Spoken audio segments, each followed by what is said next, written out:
Welcome to the Last Life Ever podcast. I'm Jillian Sidoti. The man to my, left is Jeffrey Holtz. I never know what side he's on. Well, we switched sides today. We did switch sides today.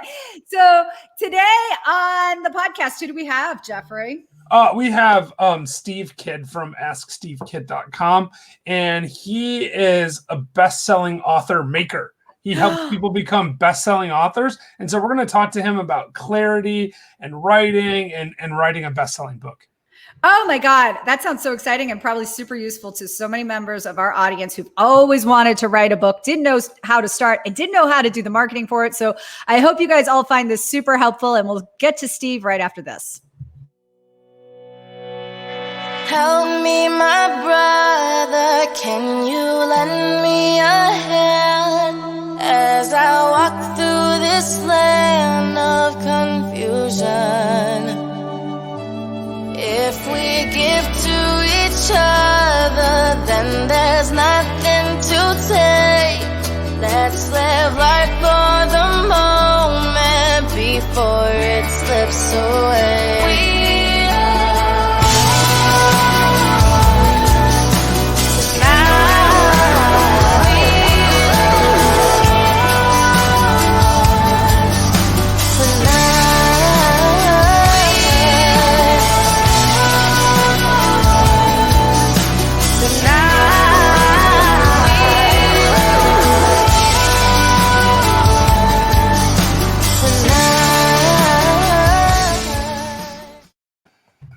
Jillian, welcome back. Well, Steve just appeared and disappeared. It was like magic. Hey, Steve. Thanks for being here. Thanks for inviting me. I appreciate it. Oh, yeah, no. So, for people that don't know anything about our relationship, I met you on Clubhouse a month ago or so, and you were telling me about how you help people become best-selling authors. And I thought, well, that sounds cool. I'd like to be a best-selling author. I should talk to this guy and find out how that all works. So I really don't know that much about your process. So hopefully you can, sort of help us out with that. And Jillian's probably already like a, 12-time best-selling author or something. So maybe she doesn't need your help, but That's absolutely not true. I did write a book a while ago, and I would hardly call it a best-selling smash hit. So I'm very interested in hearing what Steve has to say. I've read your book, Jillian. Oh, thank you. Well, I mean, I started to read it and then I got kind of bored, to be honest. Why would you say that? You are such an ass. Oh, you're not allowed to say that. I can't believe you just said that on our show. We're going to have to bleep you out now. I only spoke truth, and everybody already knows it. All right, but let's get to Steve. Let's talk to Steve now. Yes. So, Steve, how did you even get into this? Like, this is kind of a weird genre to get into, like making best-selling authors. Tell us how you did that. It's actually a really fun story. So my second youngest daughter, her and her mom went on a trip. Do you remember the movie Twilight? Oh, I would like to forget it, but go on. Well, we lived in and around Portland, Oregon at the time, and they went and visited all of the filming locations around Portland, blogged about it, created a book out of that. Didn't know how to be able to take it the last distance, so I actually made it a book, and it actually became the #1 selling travel guide for movies way back in like 2009. And in that discovered how powerful a bestseller is. And then we worked one-on-one. I mean, what I can tell you from a marketing angle is being a best-selling author is literally the #1 influencer credential. It's the place to start. Every marketing campaign will be better if it's based off of a bestseller or done by a best-selling author. Okay, so let's just say somebody wants to become a best-selling author. They hear what you're saying. It's a great marketing tool. When should they get started on writing their book? Well, two things. #1, I'd like to try to be able to get into their realm as early as possible, because the hardest part for me is that conversation where somebody says, "Oh, man, I wish I would have known sooner," right? And really the concept, because your bestseller, your book is the beginning of a conversation. Mm-hmm. So you really want to think about what is the conversation I want to have the next month, 3 months, a year with my people. And then, really in 2021, you should be either promoting the book you just put out or in the process of doing another book all the time. So, okay, so that's interesting. So you should just keep pumping out books. But what if somebody says, like, I don't know what to write about? Most people don't. And none of us, well, there's a few people I know, but most people aren't writers. But everybody needs the credential and they need to be an author.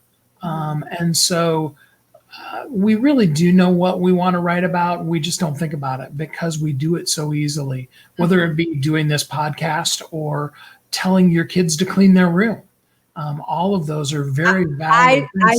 I should not write a book on telling my kids. Well, but there's a motivation behind, like when we tell our kids constantly, clean your room, clean your room, clean your room, whether they do or don't, there's a reason why behind that. And that's where purpose comes in. Not that you're going to write the book about how to be a good mom and teach your kids how to clean their room, but more so, why am I constantly saying this? What's my why behind that? And that's where the book comes out of. And I help people get that. Okay. So let's continue with that analogy for a second. I want my kids to clean their room so it's easier for them to find their stuff. And so my house is not a pigsty. Okay. So where's my book in that? So you are teaching you have as one of your core principles in life that you want your children to be organized. Mm-hmm. You want them to be able to find things easily. And so the concept of teaching skills to your children at whatever age your kids happen to be at this moment, so that they can grow up organized and become an organized person. That's a great example of something that, whether your kids are total slobs or they're the ones that go around picking up after you, moms and even dads can understand that, and that story connects us. Okay. So let's just take this concept. Do I start with an outline? Do I start writing, chapter 1? How does it work? Well, so I do have a workshop that I do that's about an hour long that does talk about the 4 elements of writing your book. And you usually are always going to start off with the know, like, and trust factor, because we buy from people that we know, like, and trust. A little bit about me, it's not about me, but it's in other words of, I'm going to tell you how to get to here. I'm here now. This is what I went through and this is what I learned. So we're just kind of giving them the example of that. And then step 2 is basically telling them what we're going to tell them and then teaching them that. Step 3 is, okay, so what if you don't do it? And then step 4 is, all right, here's an action you can take right now. Oh, you can put this book down and take action on that right now. So you establish the credibility first in the book itself? Yes. Okay. Yeah. How do you establish the credibility? Do you have to establish the credibility outside the book, or can you just keep it within the book itself? Can go either way, but I mean, usually you're establishing it within the book. Mm-hmm. Mm-hmm. So you're thinking that the book is really a sales pitch for everything else you're doing? Is that how you're looking at that book? I always think of a book as the foundation to everything you do in marketing. Mm-hmm. So it is, you talked earlier before about Harvard and degrees and stuff like that you've gotten. When you get whatever degree you get, you walk across stage, they give you the diploma, and then at the end of the stage, they hand you your bill for everything else you own, right? Making your book is the same thing. It is the number 1 influencer credential, but it's not going to be the thing that makes you money. It's going to be the thing that gets you to where the money is. Okay. So, so that's very interesting. And so we're really talking about nonfiction, or does this apply to fiction as well? Absolutely. It's the same basic 4 steps. I mean, instead of developing, this is who I am, and this is why I'm, why you should listen to me, we're developing the character in step 1. But it's essentially that same thing. This is who I am. This is what they're going to go through. This is the downside. There's always that act 2 of there's where everything friction, goes wrong. Yeah, exactly. Right. And then, act 3 of, is the outcome and That's why rom-coms are so popular, is because they end at that perfect moment. If only our lives could just, stay there at the top of the Eiffel Tower with Tom Hanks and Meg Ryan, versus the fact that they both live on opposite sides of the world or of the country, Yeah. No, and that's so interesting. So then, so you establish credibility within the book itself. Then the book creates credibility for you in the marketplace. And on top of it, you get bestseller status. So now people believe that you're credible because you're a bestseller. So I'm not asking you to reveal all your secrets, but how do you, Steve Kidd, make me, Jillian Sidoti, or Jeffrey Holst, or anybody out there, any one of our audience members, how do you make us a best-selling author? So we don't want to dive into 30 plus years of technology stuff that I do besides that, but I'll give you a little piece of it. Okay. And I do always focus on Amazon, because Amazon is the only statistically driven bestseller list, meaning that the book that's number 2 and the book that's number 3, the book at number 2 sold during a time frame more copies than the book at number 3. All the others are editorials. They get a list from the Nielsen company or places like that, and then they decide who they want to list. New York Times is renowned for just saying, hey, we don't believe that person sold it the right way, so we're not going to list them. Are you kidding me? I didn't even know that. Well, in fact, worse than that, they've actually literally taken back. They've put people on their list and then rescinded. What? Because like one girl that I'm thinking of, it was about 2.5 years ago now, they found out that her sales were all at Comic-Cons because it was that style of book. And they rescinded her bestseller because they didn't believe that was right. I mean, New York Times is really a reflection of Walmart's big purchases. Doesn't necessarily mean anybody read your book. Oh my goodness. Yeah, I think I read something about this like a long time ago, like in the late 90s or something. Like Richard Nixon got accused of trying to manipulate the bestseller list by having his staff go and buy it at certain stores in New York City or something where they were checking on this stuff. And the thing is, like, you would think like a former president would probably sell a lot of copies of his book anyway, but apparently, like, you have to market this stuff. It doesn't just happen on its own, which is sales is sales. I mean, whether you're selling a 10-cent widget or you're selling a $10 million house, there is a sales cycle, and you have to work the sales end of it. If you do nothing, nothing's going to come from it.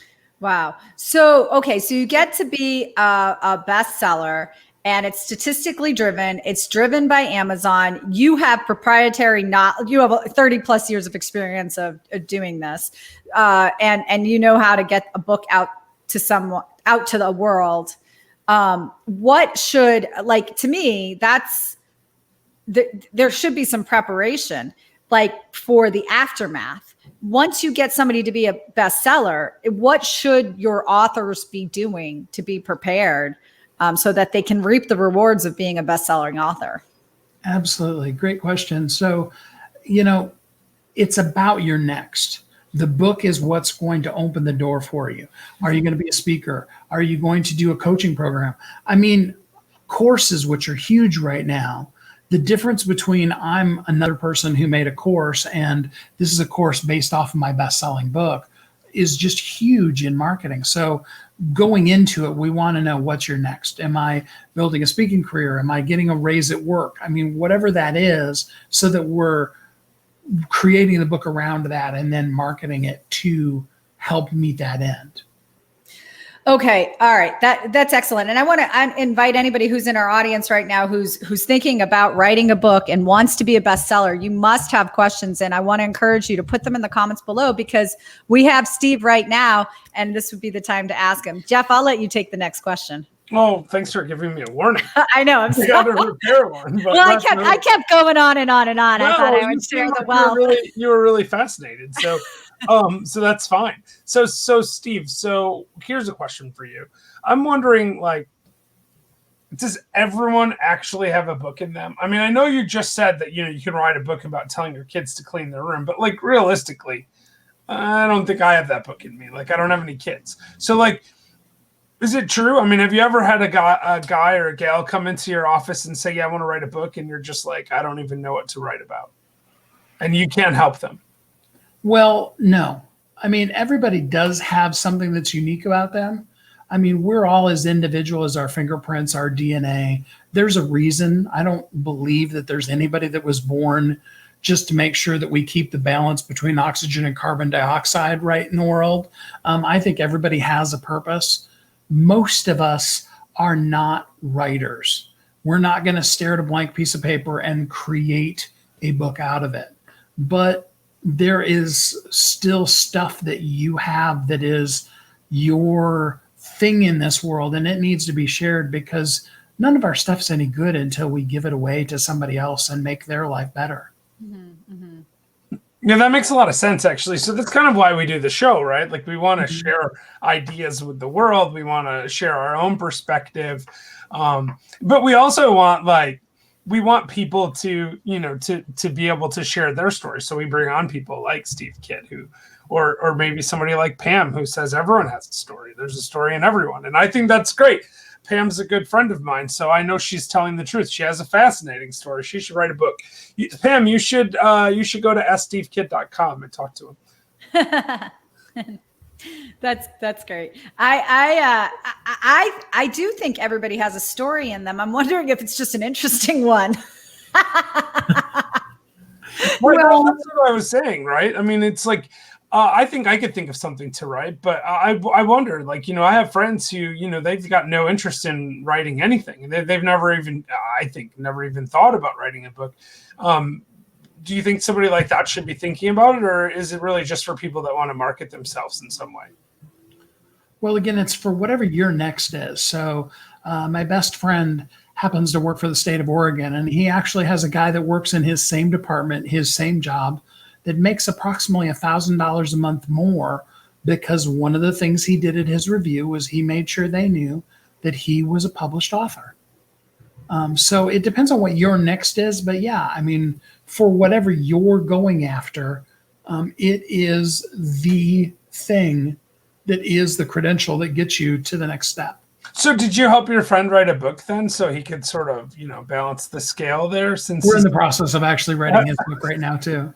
That's good. I'm glad to hear that. So how many authors do you work with on a regular basis? And, is it like one a month or like 10 a month? Or, I mean, how does that work? We're somewhere between 5 and 20 a month. Our squeak point for the one-on-one program is right between 30 and 50. There's been some stuff in my personal life that's got things kind of restructuring, but there is an upper limit to the number of people that I could take on in any 1 month, but we've got a lot of headroom right now. That's great. So if someone is watching or listening, or even listening it later, like, because this will be on the podcasting apps and stuff. So if someone listens to it later and they go to askstevekid.com, that's the best place to find you, right? That takes you right straight to my schedule. So that takes you to your schedule. Okay, great. To my schedule. So then they'll get on a call with you, and you'll have a conversation with them and kind of explain the process and what it looks like and all that stuff. Yeah. Great. So how long does it normally take for someone to go through the process and write a book? Oh, that's a great question. Veronica apparently asked the same question. So the average actually is 30 to 90 days. And in fact, really, if you're taking more than about 90 days for the content of your book, now, if there's some things you're doing in marketing, that's different. But as far as the actual writing of your book goes, if you go more than 90 days, you're really overthinking your book. How long are these books? Now, I am going to suggest to you that you do what Amazon calls a short read. Amazon classifies a short read as a book of 100 pages or less. That's print pages.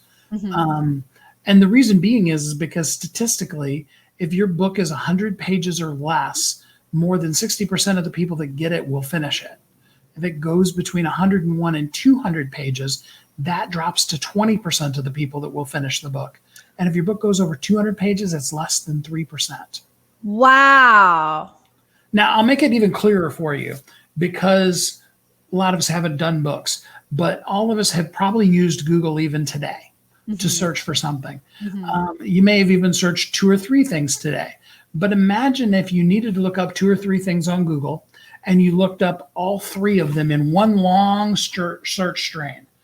The crazy result you'd get from searching for multiple things simultaneously. That's the same thing with the book. We want to take a point, make it really clear, and give them a clear action from that point.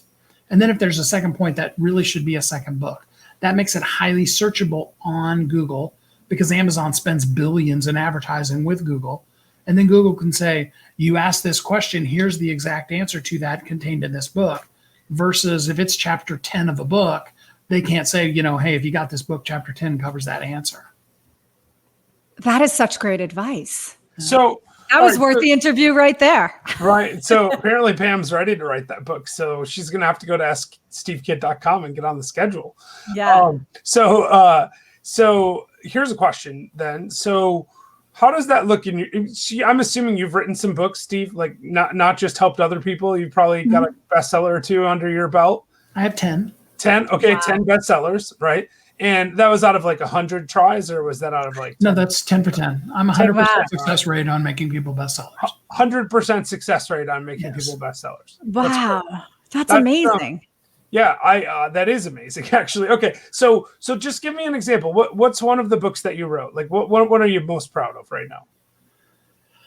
Oh gosh, they go all over the place. But my first book was actually against what I just taught you. It was called 10 Things You Must Have to Succeed in Life and Business. I took that book and I broke it into a 10-part series. I have now put out the first 6 of those 10. And then in the process of finalizing the others going out. And there's just a marketing schedule for that. The first book in that one is called Passion. And it's all about the fact that whatever you do in life, it needs to be what you're passionate about. Mm-hmm. Because, you can follow a trend. You could start a podcast because, hey, everybody's starting a podcast and it's really cool. But, let's be real. After a bit, there is a little bit of things in the work and the schedule and showing up every time that if you're not passionate about it, you wait. Are you saying it takes work to do a podcast? After 6.5 years of having a podcast, yes, man. I could say it does. I can't believe that. That can't be right. Sorry, didn't mean to burst your bubble. In the world. Really? Because I was thinking this was super easy. So you've had a podcast for 6.5 years? What's your podcast called? It's called Thriving Entrepreneur. Okay, cool. I'll look for that. So you can see all of the episodes. You can listen to all the episodes on wehelpyouthrive.com. Okay, wehelpyouthrive.com. Excellent. Awesome. So check that out as well. Jillian, what else you got? You got some burning questions? I just want to get Pam's question here answered. Does Steve act as a ghostwriter for your story? So I shy away from the phrase ghostwriter because technically speaking, a ghostwriter would take your information, editorialize it, and create a book that's in their voice. Mm-hmm. What I really want to do is help you create a book that's in your voice. I recommend interview, absolutely. It's the best way to get your content out. And it is kind of my gifting is to get on a Zoom call with you and just kind of help extract that from you, get you talking. Wait. So when you say that, what you mean is somebody goes on a Zoom with you and it tells you their thoughts, and then you take that and put those thoughts into words and provide it to them? I'm actually guiding the conversation. They don't necessarily know that I'm guiding the conversation. And in fact, often people will say to me, does this make any sense? But we are recording it and walking them through those same 4 steps I was talking about before. That is then transcribed. It goes to a content editor who will, arrange it so that it's right, put questions into the initial draft that's like, you're telling us a story about Aunt Jan and you didn't tell us what happened. Now we're dying to know what happened to Aunt Jan, right? Or any of those kind of things. And that'll get you about 70 to 90% of the way done with your book. Typically a sentence here, a sentence there, and the content will be done. Then we'll move into grammar editing, but it's really important because that way it's your voice. The perfect win for me is when somebody says, I was reading your book and it just felt like I could hear you talking to me. Mm. Yeah. So your goal is to make it really their book. I mean, you're helping them put the words on paper, but it's really their words is what you're saying. Yes. So you're just kind of making the process easier for them, but not actually ghostwriting. I think I see the distinction there. How long have you been doing it that way, or has it always been that way for you? I did my first book that way in October of 2015. Okay, so you've been doing this for 6 years now, or 5.5 years, something like that. And still like that 10, 20 books a month kind of thing. So you've done a bunch of them. Yeah, there are, between ones I've done myself and people I've taught, there are more than 3,000 that I know of that have been done using that same process. Wow. Wow, And that's awesome. 100% bestsellers for all the ones that you've been involved with, at least. 100% for all the ones that I've been involved with, yeah. That's fantastic. So it probably costs like $1 million, right? Like, I just have people write me a check for $1 million and I just cover everything.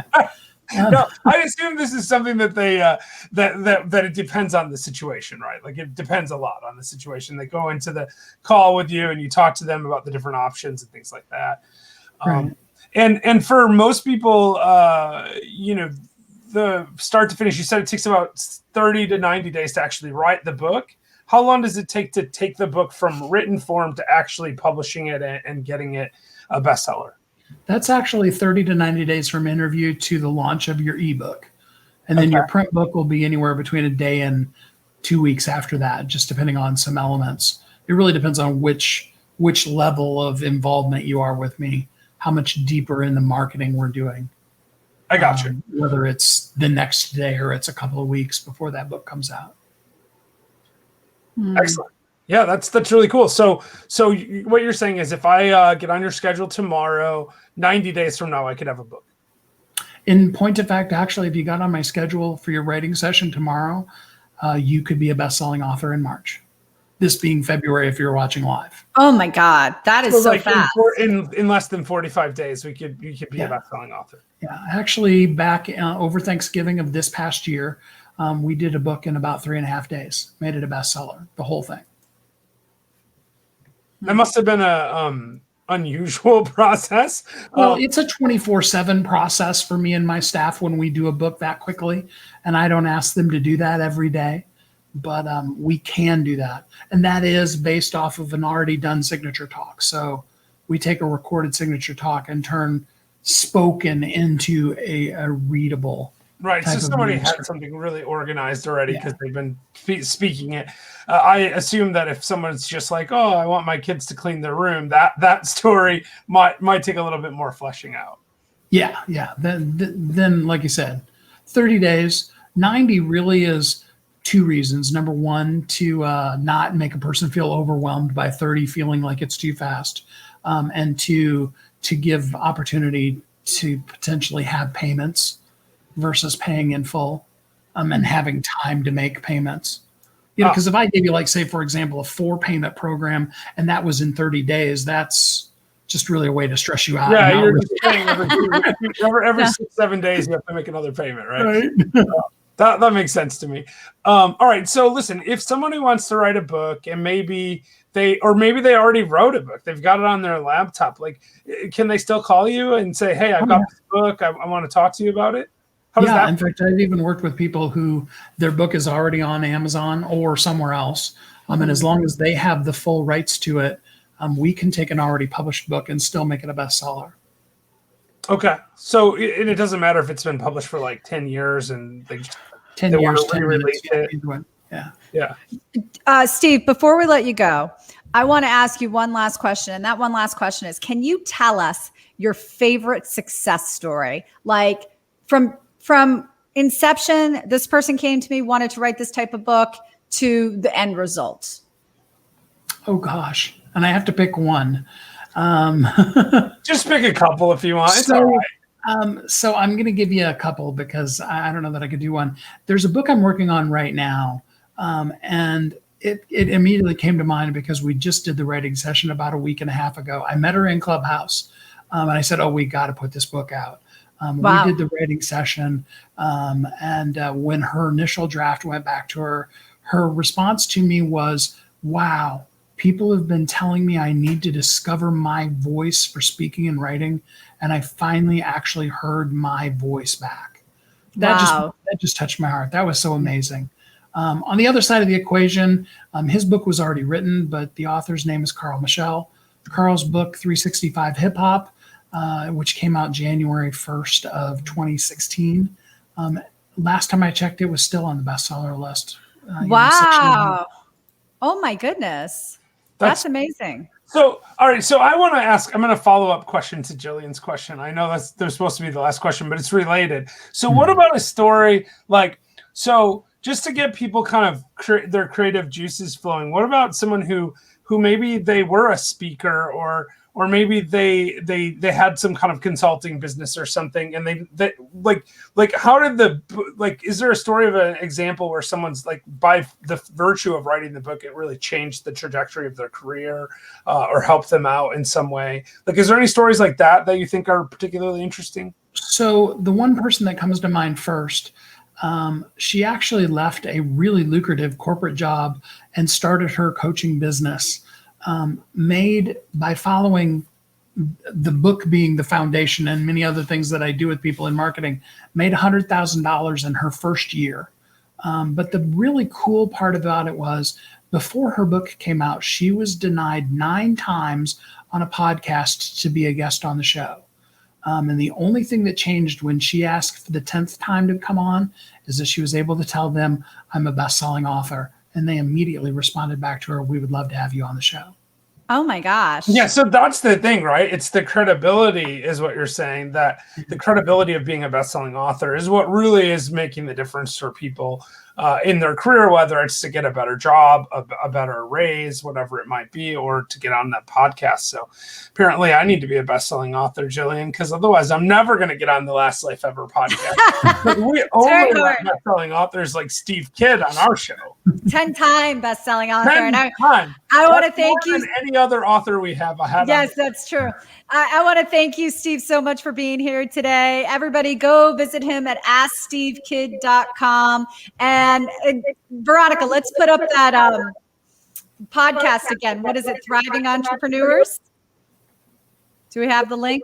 We'll put that in the show notes. ThrivingBestsellers.com. Go check out that website as well. Thank you so much, Steve, for being here. Everybody, stick with us. And Jeff and I will be back right after this. Oh, my goodness. Bye.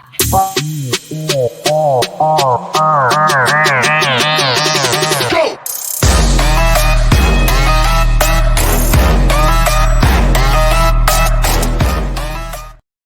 So you're going to re-release your book as a bestseller? No, I'm going to write a new one. You told me earlier it was boring. I didn't actually read it. I was just teasing. I'm not sure which is worse. Oh my goodness. I actually did start reading your book when I first met you, back when I thought you were super famous and I would never get to be friends with you. I'm still hoping someday I can break that streak and be friends with you.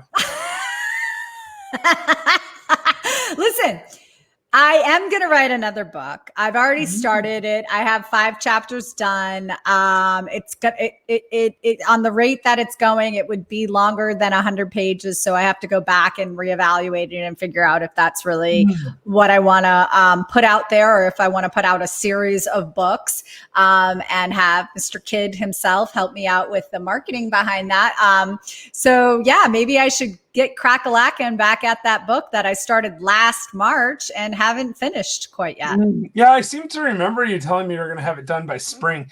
Last spring. Yeah, not this spring. Early summer. So I meant 2021. That's what I meant. No, Listen, fair enough. Did you bring a joke for today? I'm just curious. I did, and this joke is probably the worst joke I've ever brought to the table. Author? It's about books, and it also has a musical element to it. And I am probably going to, I don't know, I probably just shouldn't tell this joke, but I'm going to do it. Yes, you go ahead. Go ahead. So here's a question for you, right? So how does the author of Harry Potter go down the hill? I don't know how. By walking. J.K. Rowling, I get it. So for people that are listening, I put up a little banner that says J.K. Rowling. Yeah. That Wow, was J.K. it's a Rowling. visual joke, but I thought it was pretty funny. No, that's pretty good. Okay, here we go. When I Sorry. I have to sing this joke, so I'm okay, getting let me hear it. nervous. When I think about books, I touch my shelf. I touch my shelf. That's a good one, Jillian. On that note, I think maybe we ought to wrap the show up. Do you have any thoughts or anything you want to share before we do? I want to wish everybody a happy week. Oh, and we're going to have a Mardi Gras Zoom party tomorrow. So come on to that. Oh, yeah. So if you're live. watching this live on one of our Facebook places, then you're welcome to join us for the Mardi Gras party tomorrow. Yes. And hopefully, Veronica will be there. We didn't actually tell her about it, but yeah. But so what time are we doing that? We haven't actually decided that. We haven't decided yet. We should probably decide right now so people that are watching know. What time are we doing it? Why don't we go with 6 o'clock Pacific? So not 9 Oh, p.m. no, 5 o'clock Pacific or 6 o'clock. 6 o'clock is usually the time of our old happy hour. Yeah. So 6 o'clock Pacific. It'll be like a Last Life Ever happy hour, not on a Monday, on a Tuesday, and it will be at 6 p.m. Pacific, 9 p.m. Eastern Standard Time. And if you are not in the Last Life Ever private group, you need to join. Otherwise, you won't see the Zoom link and you'll miss the fun. So hopefully we'll get millions of people, and then we'll have to moderate the Zoom because we don't have that many people in Zoom. No, and then I also want to note that the day after Mardi Gras, so we have Fat Tuesday, and the day after Mardi Gras is Ash Wednesday. For those of you that are religious in any way, shape, or form. It's also Kind Morning Wednesday. It's Kind Morning Wednesday. We're going to reset the Kind Morning Challenge. If you want to join us, day one reset starts on Wednesday, the 17th.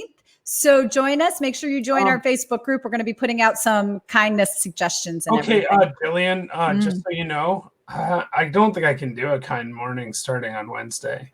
Why is that? Because I just finished one 2 days ago. You just finished one 2 days ago. However, Jeffrey, and I hear you, but it's always great to do a morning routine. I can do a morning routine, yeah. I do a morning routine anyway. To invest in yourself. Yeah, I can do that too. It's always great to have no distractions. That's true. But the problem is I don't want to give up drinking again because I have company coming over on the weekend. Figure something else out to give up. You do not have to give up drinking. And it's always good to do acts of kindness. There's no reason not to do it. I got it. You know what I'm going to do? I'm going to give up talking to Jillian Sidoti. She's a big distraction in my life. Jeffrey, with that, I'd like to wish everybody a happy week. I'm going to take a poll in the Facebook group. People tell me what I should give up. And it better not be drinking because I'll just say no. I'm drinking. I got to film some shows and I have to drink to film my shows. It's kind of a rule. If for those of you that don't know, Jeff has a podcast called the Old Fashioned Real Estate Podcast where he and his friend Brian Leverage sit around and drink bourbon. And I love it. It's one of my favorite podcasts. So you should go check it out. One of our favorite guests on that podcast. Thank you. Yeah. So with that, everybody, we want you to remember to live the best version of your last life ever. Never gonna take my freedom. You're never gonna